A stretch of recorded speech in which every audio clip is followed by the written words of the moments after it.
नमस्कार दोस्तों, आप सभी का स्वागत है हमारे YouTube चैनल मान्या लाल किताब रेमेडीज में।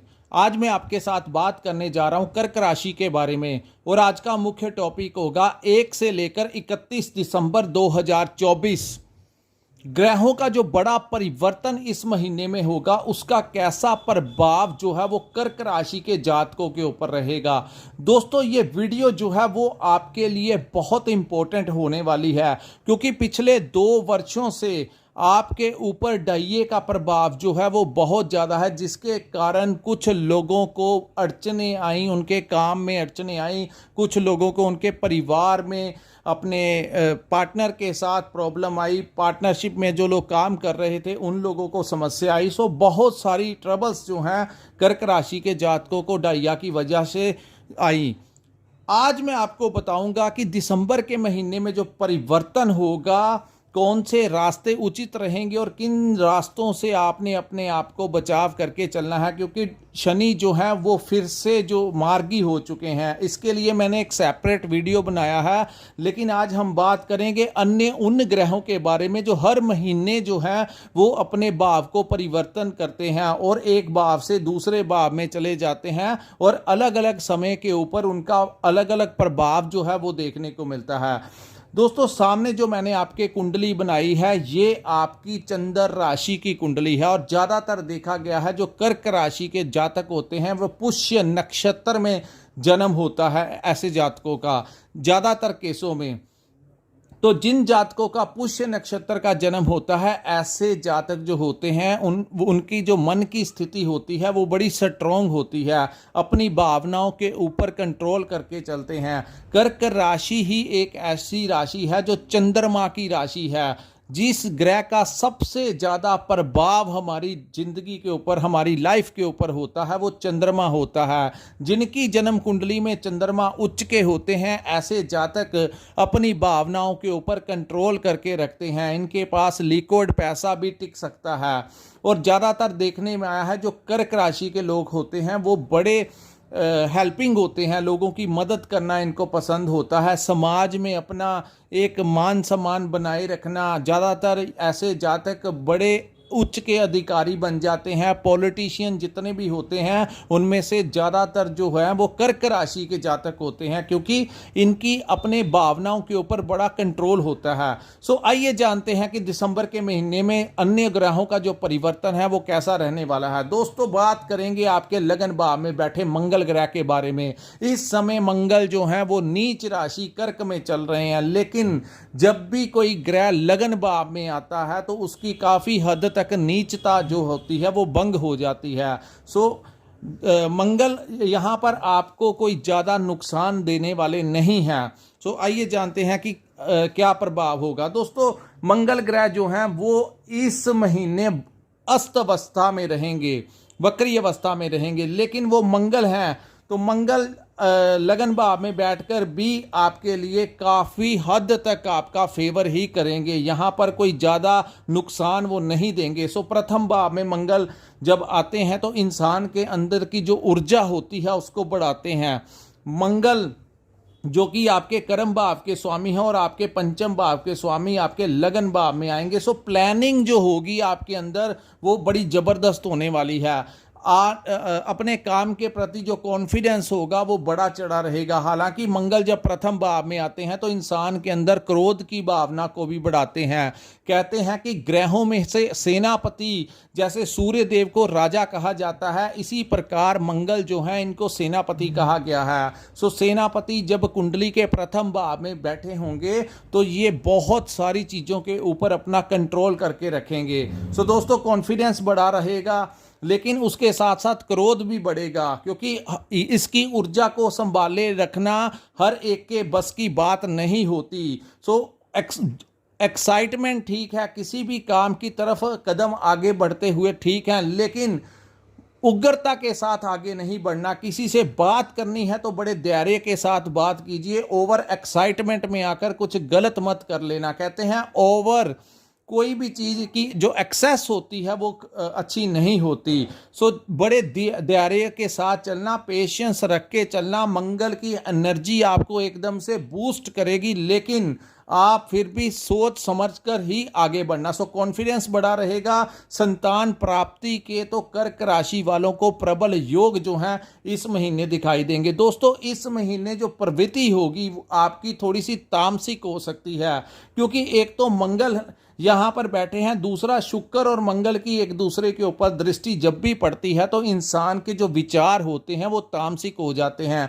आपका मन करेगा तेज मसालेदार चीज़ें खाने का, आपका मन करेगा जो लोग ड्रिंक करते हैं। लेकिन मैंने जो भी कहा, क्योंकि मैं ज्योतिष हूं और आपको ज्योतिष जो है वो धर्म का ही एक हिस्सा भी आप समझ सकते हैं, लेकिन यहाँ पर मैं कुछ ऐसे शब्दों का इस्तेमाल नहीं कर सकता। सो इसीलिए मैंने शॉर्ट में बता दिया कि तामसिक विचारों को अपने आप के ऊपर हैवी मत होने देना, लस्टी मत होना। किसी भी चीज़ के लिए आपको लस्टी नहीं होना, ना रिलेशन में, ना खान पीन में, ना किसी भी प्रकार से ओवर एक्साइटमेंट में लस्टी होकर कुछ गलत कार्य मत कीजिए, क्योंकि शनि जो है वो अष्टम भाव में बैठे हुए हैं। सो अष्टम भाव में शनि जैसा इंसान कर्म करता है उसी के मुताबिक उसको सजा भी देते हैं। सो अच्छे कर्म करिए ताकि अच्छा ही परिणाम मिले। सो संतान प्राप्ति के योग बनेंगे। आज मैं आपको बताऊंगा कि आपके व्यापार की स्थितियां कैसी रहेंगी, अगर आप नौकरी करते हैं तो वहां पर स्थितियां कैसी रहेंगी, आपकी हेल्थ कैसी रहने वाली है, आपके फैमिली रिलेशंस कैसे रहेंगे, अगर आप स्टूडेंट हैं तो आपके करियर को लेकर कैसा टाइम है, अगर आप विदेश जाना चाहते हैं तो वहाँ पर विदेश जाने के क्या चांसेस होंगे, जो विदेश में रहते हैं उनके लिए टाइम कैसा रहेगा, अगर आप लोन लेना चाहते हैं तो आपका लोन अप्रूव होगा या नहीं, आपके शत्रु जो आपके कॉम्पिटिटर्स हैं, हर प्रकार की आपकी लाइफ के साथ जुड़ी हुई जो बात है वो आपको मैं आज डिस्कस करूंगा। सो किसी पार्ट को आप स्किप मत कीजिए, क्योंकि ये जो इन्फॉर्मेशन है इसके लिए हम बहुत मेहनत करते हैं, उसके बाद ही आपके लिए ये वीडियो लेकर आते हैं। सो दोस्तों उसके बाद हम बात करेंगे केतु ग्रह के बारे में। केतु जो है वो आपके 3rd हाउस में बैठे हुए हैं और ये पिछले 1 वर्ष से वहां पर बैठे हैं और अभी 6 महीने वहां पर और बैठे रहेंगे। लेकिन अब गुरु की एक वक्र दृष्टि जो केतु के ऊपर पड़ेगी, सो साहस और पराक्रम तो आपका बढ़ेगा ही, अपने काम के प्रति डेडिकेशन जो है वो आपकी बढ़ेगी। चाहे आप अपना व्यापार करते हैं, चाहे आप नौकरी करते हैं, इस समय आपको किसी मित्र के सहयोग से आपका कोई बहुत बड़ा काम बनता हुआ दिखाई दे सकता है। सो चाहे आपको कोई नया कार्य मिल जाए, कोई नया प्रोजेक्ट मिल जाए, कोई नया टेंडर मिल जाए, कुछ भी नया आपका फंसा हुआ धन आपको मिल जाए, सो उसमें बहुत बड़ा रोल जो है वो आपके किसी मित्र का रहेगा। हालांकि यहाँ पर प्रमोशन भी वो अगर आपकी होती है तो उसमें भी बहुत बड़ा रोल किसी जान पहचान किसी पुराने मित्र का रह सकता है। उसके बाद हम बात करेंगे दोस्तों सूर्य ग्रह के बारे में। सूर्य जो है वो आपके पंचम भाव में गोचर कर रहे हैं और 16 दिसंबर तक यहाँ पर आपके सूर्य और बुध की युति जो है वो बनी रहेगी। सो दोस्तों जब भी सूर्य और बुध इकट्ठे होते हैं और वो भी पंचम भाव में बैठे हुए हैं तो यहाँ पर एक तो आपको संतान प्राप्ति के योग बनेंगे। संतान के करियर को लेकर बहुत अच्छा टाइम होगा। अगर आपकी संतान की सेहत अच्छी नहीं थी तो उसमें सुधार होता हुआ दिखाई देगा। फिर भविष्य को लेकर बहुत अच्छी प्लानिंग आपकी बन सकती है। लेकिन दोस्तों बुध जो है वो पंचम भाव में अस्त रहेंगे और 16 दिसंबर जब सूर्य निकलकर छठे भाव में जाएंगे तब जाकर बुध जो है वो वहां पर मार्गी होंगे। और जब बुध अस्त या वक्री अवस्था में रहते हैं तो कोई भी डॉक्यूमेंट्स जो होते हैं, जो कागजात होते हैं, उससे रिलेटेड कोई भी काम बिना देखे सिग्नेचर आपको नहीं करना है। सो इस बारे में आपको ध्यान देना है कि किसी भी प्रकार से सिग्नेचर आपने बिना देखे किसी डॉक्यूमेंट्स के ऊपर जल्दबाजी में साइन जो है वो नहीं करने हैं। उसके बाद दोस्तों आपके सूर्य क्योंकि आपके पंचम भाव में बैठे हैं तो पंचम भाव को लव लाइफ के साथ भी देखा जाता है। तो यहाँ पर दोस्तों ये टाइम जो है लव लाइफ में थोड़ी सी समस्या दे सकता है, क्योंकि सूर्य जो है वो एक अग्नि तत्व के ग्रह हैं, जहां पर बैठते हैं उस भाव में थोड़ा सा उग्रता लेकर आते हैं। तो लव लाइफ में थोड़ा सा आपको बचाव करके चलना होगा। संतान के करियर को लेकर टाइम अच्छा है, आपके करियर को लेकर भी टाइम अच्छा होगा, लेकिन संतान के साथ किसी बहस में मत जाना, उनके साथ वाद विवाद की स्थितियां पैदा हो सकती हैं। सो थोड़ा सा उस चीज़ में आपको ध्यान रखना है। अगर आप स्टूडेंट हैं तो आपके लिए ये टाइम अच्छा होगा, भविष्य को लेकर नई योजनाएं जो हैं वो आपकी बनेंगी। अगर आपका कोई कंपटीशन है उसमें आपको कुछ प्राइज या अवार्ड जो है इस समय मिलता हुआ दिखाई देगा, और आगे हायर स्टडी करना चाहते हैं तो कोई ना कोई रास्ता जो है कर्क राशि के लिए ये ग्रह जो है आपके लिए लेकर आएंगे। उसके बाद दोस्तों सूर्य जो है वो छठे भाव में चले जाएंगे। छठे भाव में सूर्य दिग्बली हो जाते हैं। वैसे भी वो जो गोचर होगा वो धनु राशि में गोचर होगा, जो कि देवगुरु बृहस्पति की राशि है। तो छठे भाव में जब सूर्य देव आएंगे यहाँ पर वो उच्च की अवस्था भी देंगे, क्योंकि इस भाव के जो स्वामी हैं वो लाभ भाव में बैठे हुए हैं, एकादश भाव में। सो यहाँ पर सूर्य का जो बल होगा वो डबल हो जाएगा। छठा भाव दोस्तों होता है रोग, ऋण और शत्रुओं का। सबसे पहले बात करते हैं आपके हेल्थ की। अगर आपकी हेल्थ में कोई समस्याएं आ रही थी तो 16 के पश्चात आपके अंदर कोई छोटी मोटी भी कोई प्रॉब्लम होगी वो हल्के फुल्के ट्रीटमेंट से ठीक हो जाएगी। इस बात को आपको पॉजिटिवली लेना होगा। कई बार प्रॉब्लम बहुत ज़्यादा बढ़ जाती है, हमें पता ही नहीं लगता, लेकिन यहाँ पर सूर्य आपकी हेल्थ को फिट एंड फाइन कर देंगे और एक ऊर्जा देंगे।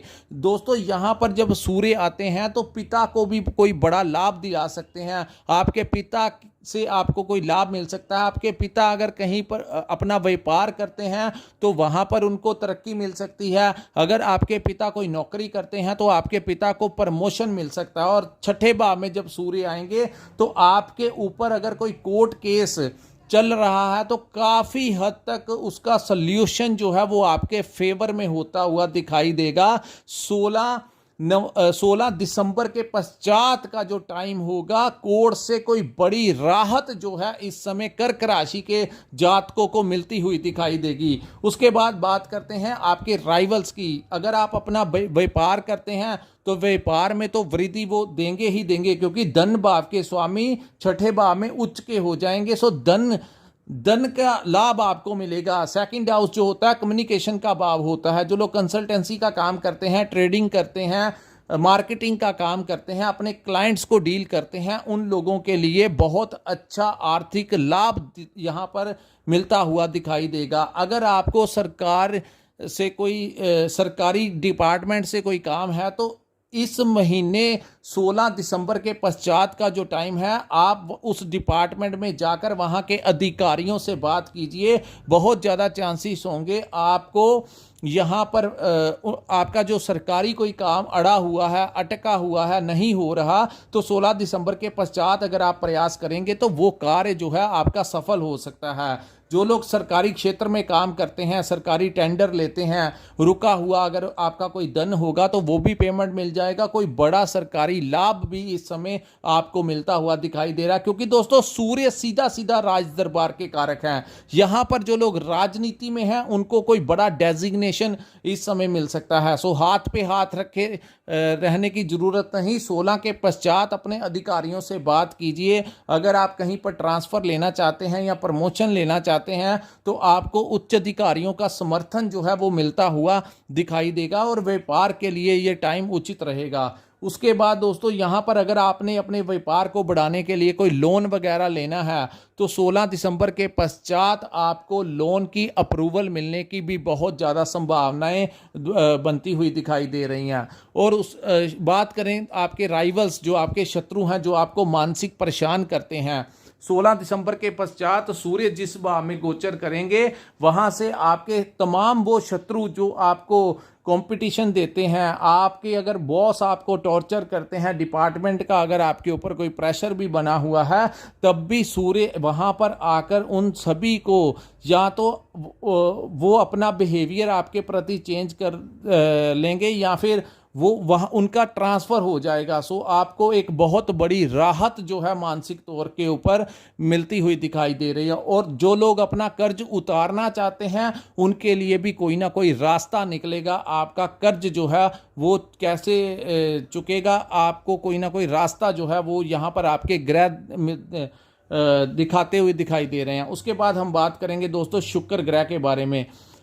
शुक्र जो है वो आपके 7th हाउस में गोचर करेंगे। यहाँ पर एक प्रॉब्लम ये होगी दोस्तों, आपको इस समय अगर आप कोई पार्टनरशिप में काम करते हैं तो वहाँ पर आपको लाभ मिलता हुआ दिखाई देगा। दूसरा, इस समय आपके जो पार्टनर है, क्योंकि मंगल की एक दृष्टि यहाँ पर रहेगी और इस भाव के जो स्वामी हैं वो अष्टम भाव में बैठे हुए हैं। सो यहाँ पर शुक्र के आने से आपके पार्टनर के साथ कोई विवाद हो सकता है और बात डिवोर्स तक भी पहुंच सकती है, क्योंकि शुक्र जब सप्तम भाव में आते हैं तो कुछ चीज़ों के लिए बहुत अच्छा परिणाम देते हैं, लेकिन कुछ चीज़ों को वो अच्छा परिणाम नहीं देते क्योंकि भाव के स्वामी अष्टम में चले गए हैं। सो पार्टनर के साथ कोई विवाद आपका खड़ा हो सकता है। आपके जो मैरिज पार्टनर हैं उनके साथ भी विवाद खड़ा करवा सकते हैं। यहाँ पर वो आपके जो पार्टनर है, हालांकि पार्टनरशिप के काम में फ़ायदा जरूर होगा लेकिन पार्टनर के साथ विवाद जरूर करवा सकते हैं। सो इन चीज़ों से आपको थोड़ा सा बच के रहना होगा,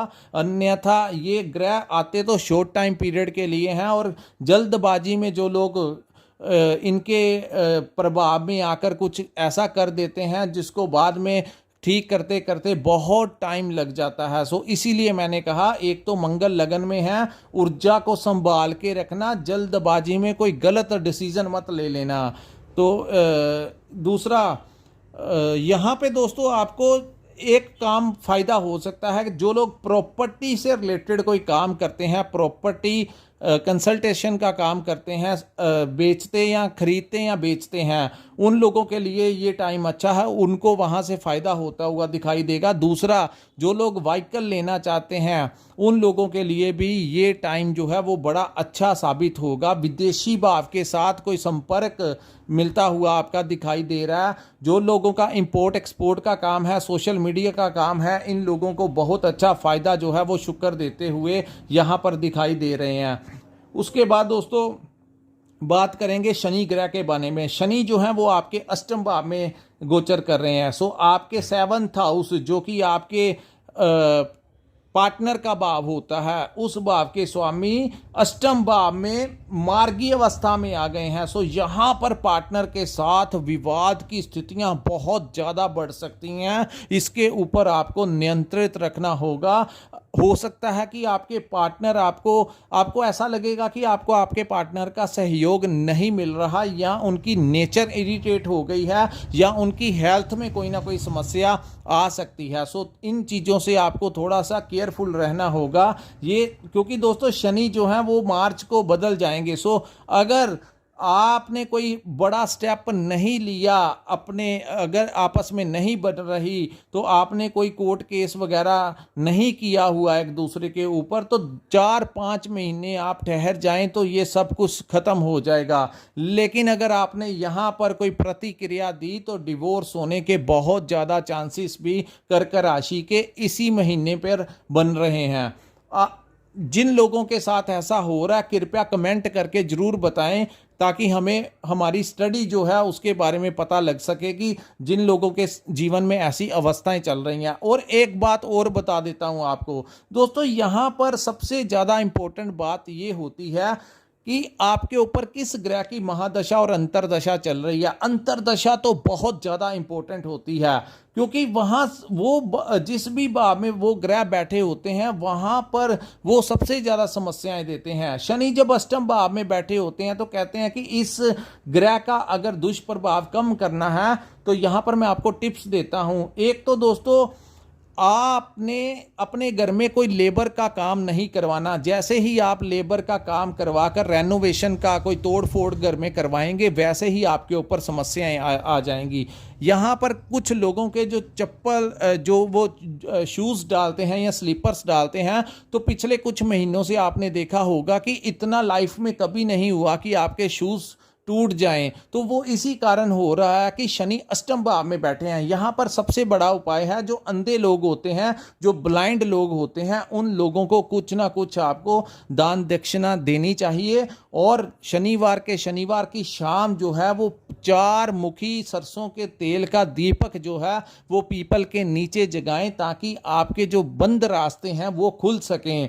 जैसे ही आप पीपल के नीचे 4 मुखी दीपक लगाना शुरू करेंगे, तैसे ही आपकी ज़िंदगी में जो अंधकार छाया हुआ है, जो ब्लॉकिंग्स आ रही हैं, वो खुलती हुई नज़र आएंगी। सो कॉन्टिन्यूसली आपको शनिवार के शनिवार, जब तक शनि अष्टम भाव में बैठे हैं, यही उपाय आपके लिए रामबाण और ब्रह्मास्त्र सिद्ध होगा। आप करके देखिए, आपको पता लग जाएगा कि उपाय में कितनी पावर होती है। दोस्तों, ये जो उपाय होते हैं ये प्रैक्टिकली करवाए जाते हैं और खुद किए होते हैं। उसके बाद जो रिजल्ट आता है तभी हम आपके साथ शेयर करते हैं कि ऐसा करने से ऐसे परिणाम हमने आते हुए देखे हुए हैं, इसीलिए आपको रिकमेंड कर रहे हैं। सो अगर आपकी जूते या चप्पल टूट रही हैं तो उनको तुरंत रिप्लेस करवाइए, ताकि शनि का ये प्रभाव जो है वो ज़्यादा बुरा ना पड़ सके। उसके बाद हम बात करेंगे राहु के बारे में। दोस्तों, राहु जो है वो आपके 9th हाउस में गोचर कर रहे हैं। यहाँ पर राहु की पोजीशन बहुत अच्छी होती है, भाग्य भाव में बैठे हुए हैं, तो भाग्य को मजबूत करेंगे। और इस भाव के स्वामी जो हैं वो लाभ भाव में बैठे हुए हैं, और यहाँ पर वो पावर इसलिए आ गए क्योंकि गुरु जब भी वक्री अवस्था में आते हैं तो अच्छे परिणाम देते हैं, लेकिन जब गुरु जिस भाव में बैठे होते हैं उस भाव के परिणामों को कम कर देते हैं। सो आपने देखा होगा कि पिछले जब से मई 2024 का टाइम आया है, बहुत कोशिश भी की कुछ ना कुछ अलग करने की, कोई सोर्स ऑफ इनकम को बढ़ाने की, बहुत हाथ पैर भी आपने मेहनत भी की, लेकिन वो रास्ता नहीं निकल पाया। क्योंकि सोर्स ऑफ इनकम जो लाभ का भाव होता है वहाँ पर गुरु बैठे हुए हैं, जिसके कारण गुरु यहाँ पर कारक हो जाते हैं और आपको अन्य रास्ता नहीं खुलने देते। आपके साथ ऐसा हुआ होगा कि आपने बहुत कोशिश की होगी कि किसी अन्य स्रोत से भी मेरे को धन आए, लेकिन गुरु ने वो नहीं आने दिया। लेकिन अब गुरु यहाँ पर वक्री हो चुके हैं, यहाँ पर अब वो शुभ परिणाम जो है, जो आपको नहीं मिल रहे थे, अब आपकी वो ब्लॉकेज जो है वो खुलती हुई नजर आएगी। सो राहु इस समय आपके लिए अच्छा परिणाम देंगे। राहु की लेकिन गुस्सा थोड़ा सा बढ़ेगा, क्योंकि राहु की एक दृष्टि मंगल के ऊपर रहेगी। सो बहुत उग्रता जो है वो अच्छी नहीं है। क्रोध को नियंत्रण में रख के चलें। ज़्यादा जो दिमाग है उसमें क्रोध की भावना बहुत ज़्यादा बढ़ सकती है। सो थोड़ा सा धैर्य के साथ चलें। उसके बाद भाग्य भाव में जब राहु बैठते हैं तो दोस्तों यहाँ पर भी वो लोग जो इलेक्ट्रॉनिक्स का काम करते हैं उनके लिए बहुत अच्छा टाइम होगा। यहाँ पर भाग्य का आपको सपोर्ट जो है वो मिलेगा। मेहनत तो शनि यहाँ पर बहुत करवाएंगे, लेकिन राहु अगर आपकी कुंडली में, जन्म कुंडली में अच्छी स्थिति में बैठे हुए हैं तो फिर वो यहाँ पर आपको भाग्य का सपोर्ट दिलाते हुए नजर आएंगे। और जिनकी जन्म कुंडली में राहु उच्च के हैं उनको यहाँ पर वो सपोर्ट करवाएंगे, लेकिन अगर खराब हैं तो वो भाग्य भाव में जो गोचर है वो आपको कोई ज़्यादा फल नहीं देने वाला। सो मेहनत, शनि बहुत ज़्यादा मेहनत करने की ज़रूरत होगी, क्योंकि शनि जब अष्टम भाव में आते हैं तो इसके प्रभाव को कम करने के लिए आप लोगों को मेहनत का सहारा लेना होगा। फिर जब टाइम ठीक हो जाएगा, जब मार्च 2025 का टाइम निकल जाएगा, फिर जाकर आपका जो काम है वो बनने शुरू हो जाएंगे। उसके बाद दोस्तों बात करेंगे देवगुरु बृहस्पति के बारे में। सो यहाँ पर वो लाभ भाव में वक्री अवस्था में चल रहे हैं। गुरु की एक दृष्टि केतु के ऊपर है। सो दोस्तों मित्रों से आपको फायदा हो सकता है। दूसरी दृष्टि गुरु की पंचम भाव में है, संतान प्राप्ति के योग होंगे, मैनेजमेंट बहुत अच्छी करवाएंगे। तीसरी दृष्टि जो है वो आपकी 7th हाउस के ऊपर है। सो 7th हाउस के रिलेटेड जो परिणाम है उसको थोड़ा सा आपको बचाव करके चलना होगा। और गुरु लाभ भाव में बैठे हुए हैं और वक्री अवस्था में बैठे हैं। सो इस समय आपकी सोर्स ऑफ इनकम में अगर आप कोई दूसरा काम करना चाहते हैं तो प्रयास कीजिए। अब वो टाइम है कि आप अगर अपना एक काम करते हैं उसके साथ साथ साइड इनकम के लिए कोई ना कोई रास्ता खुल सकता है अगर आप प्रयास करेंगे। सो दोस्तों ये था कर्क राशि के ऊपर दिसंबर 2024 का राशिफल। अगर आपको हमारा ये वीडियो अच्छा लगा हो तो कृपया इस वीडियो को लाइक कीजिए, हमारे चैनल को सब्सक्राइब कीजिए और नीचे कमेंट सेक्शन में कमेंट करके ज़रूर बताइए कि आपको वीडियो कैसा लगा। और जिनके पास अपना डेट ऑफ बर्थ और टाइम है और वो चाहते हैं अपनी कुंडली दिखाना, अपने नक्षत्र के बारे में और आने वाले कल के बारे में, अपनी लाइफ के बारे में अगर आप जानना चाहते हैं तो स्क्रीन के ऊपर जो नंबर दिया है वहां पर आप हमारे साथ संपर्क करके अपनी कुंडली का पूर्ण विश्लेषण करवा सकते हैं। इसी के साथ इस वीडियो को मैं विराम लगाता हूं। नमस्कार, जय माता दी।